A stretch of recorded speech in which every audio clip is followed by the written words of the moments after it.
everyone, welcome back to Children's Art Museum of India, and our today's artwork is going to be a monogram painting with watercolors.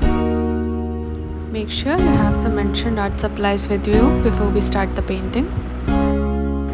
In this work, watercolors or acrylics or gouache paints, any material can be used.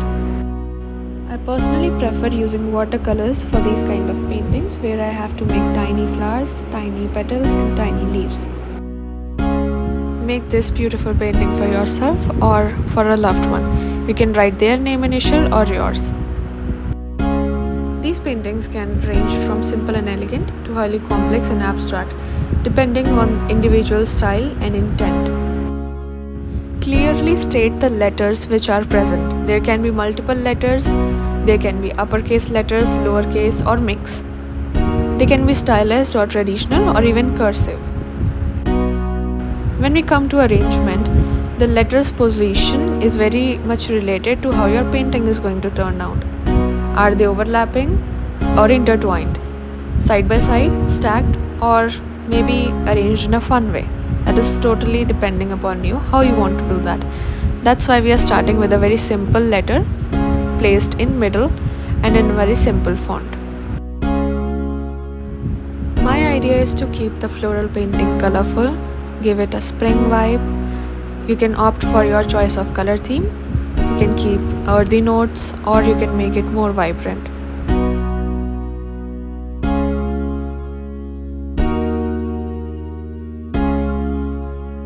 Make sure to use a size number 4 or a size number 6 or a size number 2 brush to do the florals, depending upon the size of the flower which you are creating.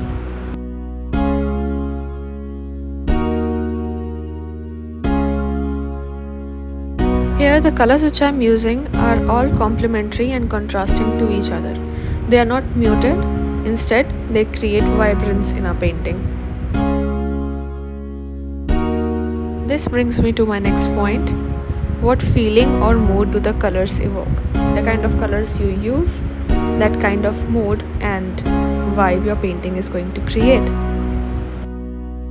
While making these orange roses, please focus on how I'm using the paintbrush. I'm starting with the tip of the brush, pressing down the belly of the brush to get that thick petal and the beautiful shape of our petal with the help of the belly of the brush. Same is going to happen with the leaves as well. This is a very important thing while making roses and leaves. While we are doing this painting, why don't we talk about what will be the intent of creating this painting? Is it to communicate just an idea of creating a monogram painting, or is it a personal statement, or is it for something else, or is it a decorative piece, or is it going to be gifted to someone? By understanding this, we add more thought into our painting and the possible intent, the feeling and the artistic style you want to opt for.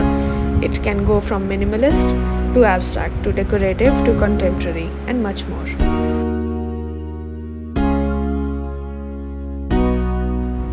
While doing this artwork or any painting, I play around with different colors. Like here, I mixed pink, red and tiny bit of blue to make this beautiful violet color.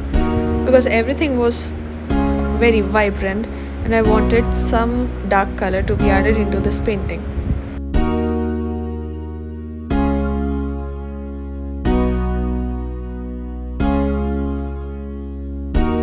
Adding the tiny stems with these flowers gives it a final touch which was needed to complete them.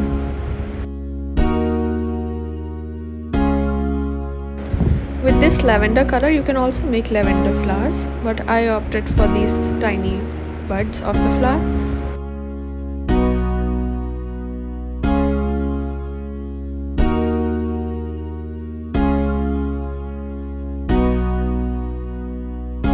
This is going to be a detailed painting, and to complete this, make sure you are adding some tiny petals or tiny flowers to complete it and fill the white gaps.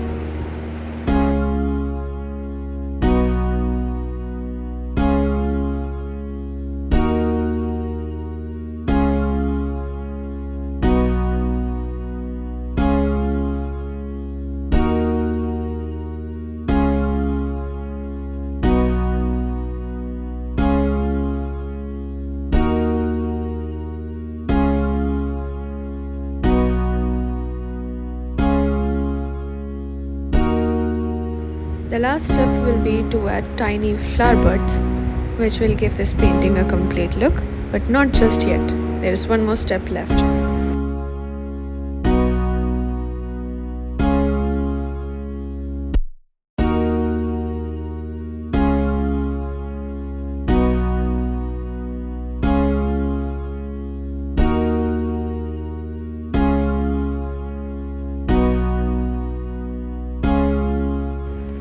Here's our final step.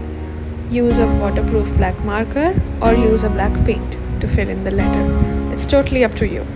I'm going to outline just the letter and leave it as it is. I hope this painting inspired you. Stay tuned for more such beautiful artworks.